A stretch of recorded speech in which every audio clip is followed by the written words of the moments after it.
bagay na nagpa-yes sa akin sa project is it's new. It's something that I haven't done before. And ako kasi parang I always welcome challenges. And parang I feel na parang when I begin to doubt myself, whether if I could do or I could do it or not, parang the more na nanggigigil ako na hindi, kailangan ko siyang gawin. So, yun yung una. And then the next is, how do I prepare? So, we did a lot of training. We did a lot of strength and conditioning because we don't want anyone to get injured naman on set. Isa lang yun dun sa maraming component na kailangan mong gawing preparation for the role. Kasi may physical aspect ka, there's also the emotional aspect, your relational aspect to your co-actors, diba, sa roles nila. And a lot of psychological aspect also. So you have to do a lot of parang digging, anong nangyari. Kung may mga missing na parang bagay, trabaho mo as an actor na i-fill in yung blanks or fill in the gaps, hindi ba? And a lot of talking and meeting and collaboration with everyone, from our creative team to our directors, even to my co-actors na we discuss our scenes, paano natin gusto to gawin. So mahaba siyang proseso. So part yun ng preparation before mo gawin yung, let's say, yung scene. Kung meron mga nasaktan, ay oo. And ito na yata yung parang nagkapasa-pasa na ako dito left and right. Parang every time na uuwi ako sa bahay, parang may bago akong baon. Baong pasa. Ganon. Pero it's all part of the job. So, and I'm just really thankful na I got to do this with these wonderful people. I'm just grateful. My heart is full. Congratulations. Worth it naman yung mga pasa mo. Ang ganda-ganda ng pinalabasan mo. Abangan nyo, Alan, kasi wala pa yan. Kasi pagdating ng second week, third week, grabe, umaatikabong action na talaga. Hindi pwedeng lumipas ang isang linggo na walang mangyayaring, hindi balian.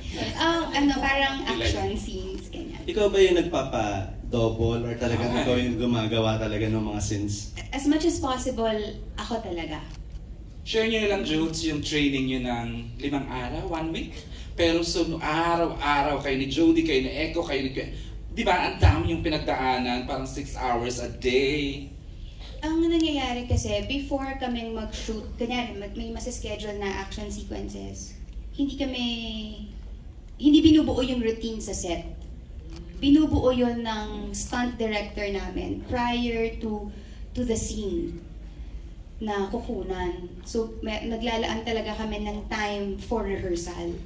Para din, go ahead, bro. No. I was just telling them how you wanted to start this Zumba before mag-take kami. Nagzo-Zumba kami lahat. Just to warm up. Sa'yo. Led by Jody. The Diamond Star. Shake, body dancer. Shake, body dancer. Ganun muna kami. Bago kami sumalang. Para alam mo yung circulation. Ganun. Sample daw, sample. Shake, body dancer. Ari kumando. Sige na na. Siya yung leader namin. Di ba, Mama? Alright. So anyway, congratulations. Thank you, Alan. Salamat. Okay, let's read, before I call in June Lalin, siya yung next na magtatanong. There's a question here from Jeremiah of Lionheart TV. First question is for Janine. Janine, sabi ni Jeremiah, it's amazing how you have grown by leaps and bounds as an actor since you moved to ABS-CBN a few years ago. Even before that you moved, you were already a great actress. What's your usual response when people say Janine is a much better actress under ABS-CBN? Well, syempre, I'm so grateful talaga for all the projects I've done here. As in, grabe talaga yung level of commitment and creativity and collaboration natin dito sa Dreamscape and especially sa ABS-CBN. And I owe so much to like the 3 years pa lang ako dito, nakapamilya. And grabe yung mga nakakatrabaho ko, yung mga karakter na nagampanan ko. And sobra yung pagpapasalamat ko, especially to Sir Deo, na talagang, you know, he really trusted me and took me under his wing and made me a part of the Dreamscape family. So I'm so grateful. And at the same time, I'm also so grateful to my former network kasi doon ako nag-umpisa from zero. Kasi sila yung naghirap sa akin na mga, wala talaga akong alam sa ginagawa ko. So, I'm so grateful to all the creatives I worked with there and the directors I worked with there. And every experience, every project na nadaanan ko since nag-umpisa ako has contributed to who I am today. At patuloy akong natututo sa mga nakakatrabaho ko. At sa inyo din, sa mga fans, dahil yung mga komento nyo, yung mga reaction nyo, yun din talaga yung nag-inspire sa amin na talagang pagbutihan pa sa trabaho. MJ, di ba, in fairness to Janine, even before she moved to ABS-CBN, she is already a recipient of 2 Best Actress awards. Yeah. Korean Best Actress and Eddie's Best Actress. Correct. Saka siya ang mata-mata acting... Oo, the phenomenal Dirty Linen. Oo, Dirty Linen, di ba? Alright, June, your turn. Si June. Ayan, June, you have your mic na. Alright. Hi, Tito June. Good afternoon yan. Siyempre, congratulations, ang bongga. Kanina sa labas, during the red carpet, may nag-comment na isang fan, sabi niya, ang bongga ng ABS, red carpet pala, special screening, talagang dinudumog na. Yan, so congratulations. Pero anong napipil niyo na ang mga fans daw, that's 9 pala, nandito na. O, lalo, pati mga fans mo, Maria, no? May mga diferensya sila, pasensya na. Ano po? Sorry? Piling ko Bakit kuya ba kaya? hindi, piling ko natulog sila yata. Oo, natulog ba kayo? Camp out na yata dito. Grabe. Panigaling na lang ng mga bata. Pero yun nga, ganun ka-excited ang mga fans nyo. Kayo, gano'n yung excitement na eto, sasalang na kayo on August 30 sa Netflix, then you're gonna start sa TV5 at iba't iba pang mga stations and ABS-CBN platforms on September 2. Yeah. Siyempre, nininervous kami. Fairness, totoo yan. Pero nung nakita namin yung reaction nyo kanina, ng mga fans, yung mga friends, yung mga ganyan, natuwa kami kasi yung pinaghirapan namin, hindi na baliwala.